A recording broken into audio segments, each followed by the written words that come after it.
Files journalist Matt Taibbi found himself in a spat on X with journalist Zaid Jilani over the kinds of stories that he chooses to report on.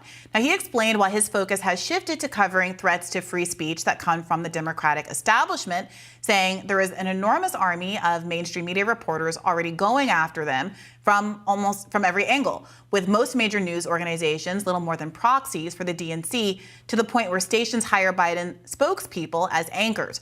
The Democrats' ambitions are significantly more dangerous than those of the Republicans. Zaid Jilani is a former reporter at The Intercept, and he criticized Taibbi, writing on X, "You're just rationalizing pandering to the millions of right-wing subscribers, to the millions that right-wing subscribers give you." And then Briahna and I earlier in the week had a kind of debate discussion about this, where I tried to characterize what Taibbi's arguments were. Better than having me do it, let's just have him on. Matt is a frequent guest on our show, and we thought it'd be much better to just have you get into how your thinking has evolved, what kind of stories you like to cover, and respond to this some of this criticism you got from Zaid and from Briahna. So Matt Taibbi, welcome back to the show. Thanks for having me on, Robbie. Yeah, very good to have you here. I also wanted to make sure that, because that tweet that allegedly contained what your thinking was that a fair characterization of how you think and what your reporting's doing? Yeah, that was a Substack note, so it was verbatim. They just put it on Twitter. Oh, okay. That's helpful to know. Yeah. So, Matt, I understand that you think that I and Zaid Jilani, in my attempt to articulate what Zaid Jilani's position was, got some things wrong. Where do you think we erred? Well, Briahna, obviously, I don't want to be difficult about this, but there were a bunch of things on your show that were, I thought, were concerning. Number one, you said that I waited a year to tell everybody what happened with Elon. I actually didn't do that. I announced it the day that it happened in an article that I know that you read, because you've referenced it on the air before. I talked about being placed under a blanket search ban and all the other things that had been done, including the removal of the Twitter file stories. So the notion that I didn't tell the world that influential journalists had been censored, that's not true. I've done that repeatedly in the last year, and I did it as soon as it happened in my case. It's also not true that I've declined to criticize him in the past year, and that I've still declined to do so. I've done it fairly regularly, as a matter of fact. Some of those instances have actually kind of gone viral. I gave an interview to Chris Cuomo, for instance, where I talked about how he's been a big disappointment in free speech. I've gone after him on his own platform, calling him out multiple times in the last year. Another thing that I found was concerning, you said that when I was declining to answer questions, for instance, that things that Mehdi Hassan was asking me about, say, for instance, Elon's speech policies with India, you said that the Twitter file searches had been done, and that as far as you understood it, we had gotten them all in one cache at the beginning of the process. I don't know where you got that from.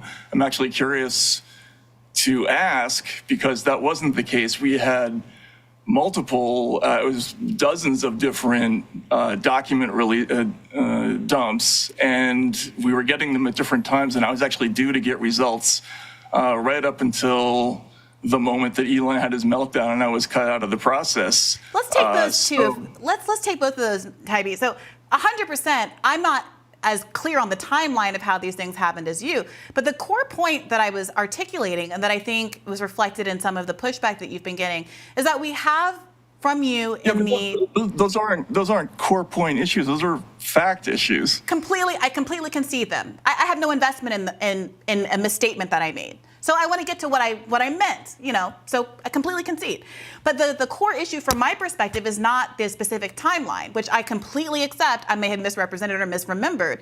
But your own statement in the text messages that you released between you and Elon Musk, in which you said, quote, "Elon, I've repeatedly declined to criticize you, and I had nothing to do with your beef on Substack." So can you appreciate how people could read a statement like that and say, well, obviously at some point, Matt Taibbi had criticisms of Elon Musk that he chose not to make public, and maybe there's a very good journalism reason for you to think I'm doing this so that I can get more Twitter files. Yeah, that's completely reasonable, but we'll that get is to that in a also moment. a negotiation, right? Briahna, we'll get to that in a moment, but you also went into a whole tirade about how I waited a year to release the information that I had been censored, and that is just totally factually Wait, so what I was untrue. referring to was that You also well, let me clarify. invented- Well, Matt Taibbi, I don't mean to argue with you. I have no investment. I have no interest in attacking you or making you look bad. If I got something wrong, let's talk about it. So what I was pointing to, and correct me if I'm wrong, this doesn't have to be adversarial, Matt. What I was pointing to is the fact that these text messages are from April 10th of 2023. And the reporting on the text messages is from February 16th of 2024. That's the year gap that I'm referring to. So help me understand why is it that there was the release, the reporting on the title of this New Republic article, for instance, called Twitter Files, Matt Taibbi says Elon Musk sent him unhinged messages. That reporting happened in February of 2024, but the messages themselves are dated April of 2023, almost a year before. But Briahna, you know this because, and again, I can't stress this enough. I know this because you've referenced the article that I wrote. The day that happened, I put out an article on my site called Meet the Censored: Me that detailed everything that happened, including the fact that I had been placed under a blanket search ban and that my own Twitter files had been taken down temporarily from Twitter. In fact, I had to explain this at some length to the audience so that they understood why I was uploading the Twitter files on my site, because they had been taken down from X. The only thing that was new about that article that you referenced was that I was trying to tweak Elon maybe into communicating by releasing the actual snapshots of the text exchange. There was no new information in there except for some of his, behavioral stuff. But the stuff about the censorship, I quoted directly from that the day that it happened. So again, there's no substantive way you can claim that I held back any information about that incident until this year. I've been talking about it. The only reason I don't talk about it more is because I'm afraid of boring people about it. I think we might be just confusing a couple of different things here. Of course, we covered and we've talked at length about the big blow up in and of itself about Substack and Elon having this kind of bizarre misunderstanding of what Substack was and feeling like it was somehow competing with Twitter and wanting you not to publish on your own Substack. Of course, we covered that, and that is not what I was referring to. As I just mentioned, I'm talking about this gap between the text, the obviously dissonant exchange that you were having with Elon Musk, in which you articulated a concern that you had been withholding criticisms of Elon Musk, and he didn't seem to be kind of responding to that. That's a different thing, and that's not what you were saying in your show. You were saying that I held back from the world, that an influential journalist had been censored. Go back and listen to the show. Look at the transcript of your own show.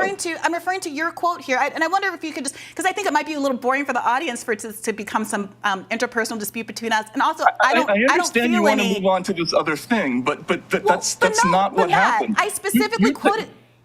Excuse me, I'm sorry, but I specifically quoted this in the episode, right, in the segment. So I just wondered if you could respond to that, because I didn't feel like I was misrepresenting you by simply quoting your own tweet to Elon Musk, right? And what you said on April 10th of 2023, Elon, I've repeatedly declined to criticize you and had nothing to do with your beef with Substack. And that's my understanding of that go ahead. My understanding of that was that you were still hoping to have a productive relationship with Elon at that point for the publishing of additional Twitter files, and that's why you might have said, I didn't find that a particularly damning thing to say, but go ahead. We can get into that, and I'm happy to talk about the reasoning for that, but just to be absolutely clear, Briahna, that is not what you said in your show. You were talking about me withholding information about the censorship. What information?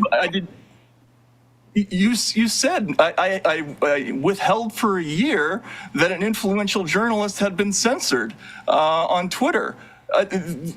And I didn't. I talked about it immediately. I've been talking about it nonstop. Every time I mention Elon on Twitter, I talk about how he's stepping on my account and de-amplifying me. I'm genuinely confused, and I perhaps don't have I obviously don't have the kind of mental capacity and encyclopedic memory that you've demonstrated in all of your public appearances and in your reporting over the years. So I apologize if I genuinely just don't remember what you're alluding to.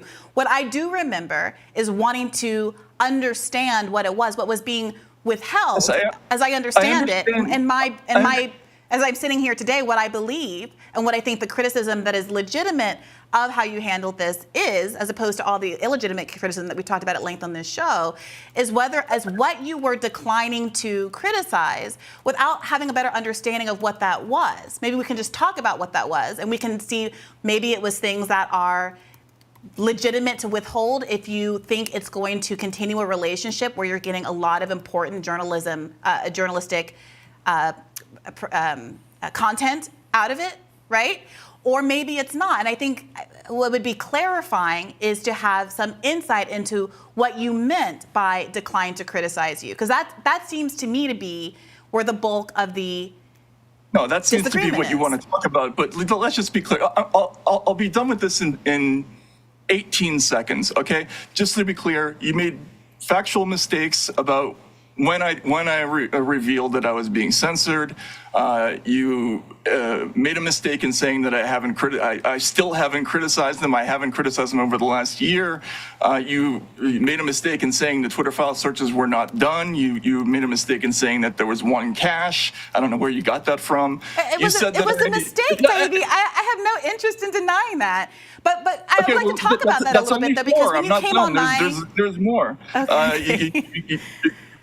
Look, go ahead. We had you on because we wanted to make sure we get to all of this. I would have been happy with a correction, but since you're not going to do that, okay. The other two were, you were saying that essentially that I had done searches only for one side and not the other. Well, Matt, let's talk about that. I didn't say you had done searches for one side or the other. I said I had you on my show, and you got very bristly with me at that time as well. I wish we could have these conversations without them turning into these weird personal vendettas. I think we'd have a lot more productivity in this space if we did. Let's not have any personal vendettas. Robbie, this is not necessary for you to intervene at this juncture.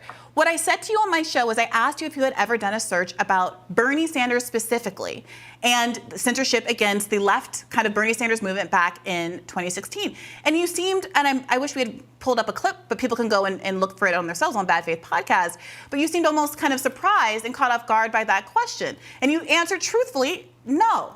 And I said, well, that seems to me from my own subjective political interest, they don't have to be interests that you share, obviously, but from my own subjective political interest as a leftist, a kind of curious choice. Is that not accurate? Well, yes, but you're implying that I was looking in the other direction and not in that direction. I wasn't looking in either direction. I said a factual statement, which was that you admitted that you hadn't searched specifically for kind of Bernie-related material. That is That's true, all but I said. Right? But I wasn't looking for information on the right either. I was looking at the DHS, FBI, ODNI, the Global Engagement Center, the Election Integrity Partnership. Those are the kinds of searches I was doing. The stuff that was turning up is the stuff that was turning up. And just to get this out of the way, you also said that I hadn't reported on this issue. I've only reported on this issue in one direction. That I haven't. That mainstream media. There aren't people in mainstream media who are doing coverage of this issue from the concerns of the left side. I've been doing that for years. I've been constantly writing about censorship of figures on the left. Yeah, I think you're right about that, Matt. But if I could articulate, I think what the concern is and what Zed was saying and what others have been saying, it's because you've done so much of that good reporting. And I said this in the episode last time. It's because you've done so much of that reporting from the left perspective that is so important and so valuable in the left sphere that there is a frustration that reporting hasn't seemed to continue since the last few years or so. And so when you DM'd me about your concerns about what I said, but Matt, when you DM'd me about your concerns about the last segment, you linked several articles, the most recent of which was from 2022. There was another from 2018. Oh, sure. The one about the labor files was just a few months ago, and that was a huge series that I invested a lot in. The Twitter files themselves were full of material about the left. But let's talk about it. Maybe I just am not aware of it. What Twitter file materials were germane to the interests of the left? I'd love to hear about them. The issue with consortium, for instance. What's the issue with consortium? Yeah, and by the way, I just wrote about the NewsGuard suit involving consortium and how they're suing. I'd love to hear about it. What's the deal there? NewsGuard, as well as some right-leaning organizations. It's two different suits, but they're suing NewsGuard, which is as I mentioned in my testimony. But in fact, the reason that consortium, and one of the reasons that they're able to file a suit against NewsGuard, is because I mentioned NewsGuard in my testimony as a Pentagon-funded organization, and in my correspondence with them, they admitted that they were essentially doing work for an Air Force intelligence service, and this turned into the part of the basis for NewsGuard's suit against against NewsGuard. But leaving that aside, let's go to the issue that you want to talk about, like why I wasn't criticizing Elon Musk during the period of the Twitter files. When we started that project, and when I first saw the actual material, not after the first Twitter files, because that material wasn't terribly interesting, but within a couple of days after that, I realized that this was material of tremendous historical importance, and I made a difficult calculation. This is an unprecedented ethical situation. Nothing like this had ever happened in journalism before. We had a source who was difficult to gauge, and I made a decision early on that the goal of the entire project was just to get as much stuff as possible and hang in there as long as possible. And that was part of my frustration when you had me on the first time, is I kept feeling like saying, do you want me to get the stuff or not? Because if you're trying to get me to talk about Elon or criticize him or do this or that, okay, I might end up doing that, but we might not get the stuff. And as a reporter, I instantly made the calculation that getting this material was more important than anything, including, to be frank, my own reputation. So I did hang in there for quite a long time. I got an incredible amount of material, and it was important. This issue of censorship went from zero to the Supreme Court in like a year,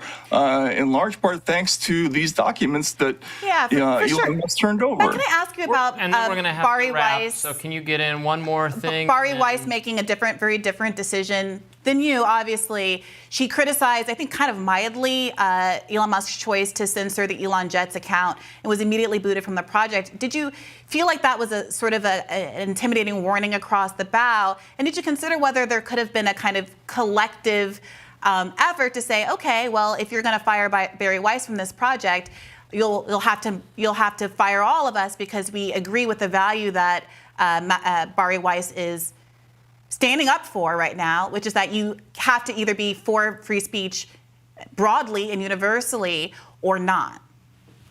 When the thing with Barry happened, look, we were all texting each other, but frankly, Briahna, for me, this is not a difficult calculation. Standing up to Elon Musk, let's say we all stood up to Elon Musk. We stood as one. We rose as one and said, we will not do this story unless you repudiate, you stand up for free speech. And then he booted us all off and we never got any Twitter files, which is what happened after he got in a spat with me. What would the value of that have been? It would have been zero. The Twitter files was a historically important story, and I'm sorry. As a journalist, Do you regret arguing with him about the Substack then, and perhaps being able to get more out of the Twitter files? Because eventually you had your own line, right? There's nothing I could have done about the Substack thing. They came to me and said, do you want to move to Twitter subs? And I said no, because there was an ethical problem there. And frankly, I was trying to protect the reporting. I couldn't. I mean, I would have moved to Twitter subs if there wasn't an ethical issue there. If I did do that, people would have said that I had a financial relationship to Elon Musk, and they would have invalidated all the reporting. So I couldn't do it. I was put into a yes or no situation. I had to say no, and when I said no, that was the end. Yeah. So, and what do you say to the Palestine criticism, just quickly? Because that was a big part of what Zed Jelani was arguing about, that he feels like you were so amazing on Palestine years ago, but haven't been as vocal about it post October 7th. Being amazing on Palestine. I've never written about Palestine except in the context of censorship, which I have written about repeatedly. But I think that's the issue. In contemporary censorship, do you have any thoughts on that quickly before we wrap? Yeah, as I've always said, the Palestinians are pretty much the canary in the coal mine for any new form, any new censorship technology. And, you know, we saw it started as early as 2014, 2015 with the internet stuff, and it's only gotten worse. It's going to get worse. But that's the template that I'm worried about happening here. But it's not like I haven't said anything about that. I have repeatedly. Matt, thank you so much for coming here, set the record straight. We really appreciate it, and we've loved having you on and featuring your reporting in the past. And I'm happy to continue this conversation with you at length over on Bad Faith Podcast if you're ever interested. I really have no interest in getting things wrong, and I do appreciate you coming here to clarify. Thanks again. All right. Thank you very much.